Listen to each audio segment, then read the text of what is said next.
is spinning out there right now in the Atlantic? We got Earl, we got Danielle, and then there are two other things, a couple thousand. They're a couple thousand miles away. So long story short, we got nothing to worry about. Just some stuff to talk about per usual around peak hurricane season. And Earl is going to continue to strengthen as it exits north out of the Caribbean, potentially becoming a hurricane at some point tomorrow, and then could be a major hurricane by the end of the week. That's when it's a close call for Bermuda. But at this point, it's going to be passing by Hampton Roads by over 700 miles. So really nothing for us to worry about. There will be an increase of the surf and seas from this as we go into Friday and Saturday into the weekend. Danielle is up to the north, and that is going to move to the far north Atlantic in the coming days as well. So no major impacts from land or for land from Danielle. Out a couple thousand miles away, we're going to keep our eyes on these two areas of showers and thunderstorms for new development over the next 5 to 10 days. Nothing for us to be worried about because they are a couple thousand miles away. We'll just continue to watch it, and we'll just keep an eye on a risk of rip currents this weekend. Now, you may remember about 3 years ago on September 6th, this Hurricane Dorian, it's actually the anniversary 3 years to the day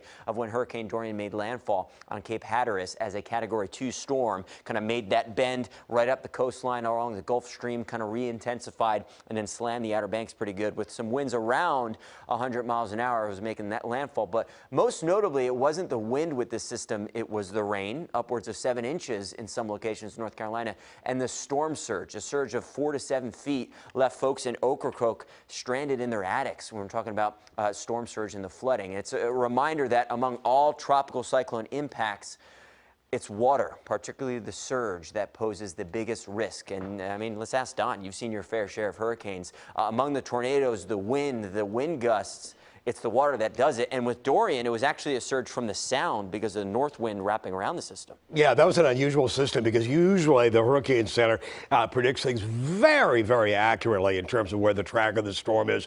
But I remember that one just kept pushing on off to the west and was a real tough one and created huge problems there. And again, the storm surge, the water, the rise in water coming in out of the ocean, out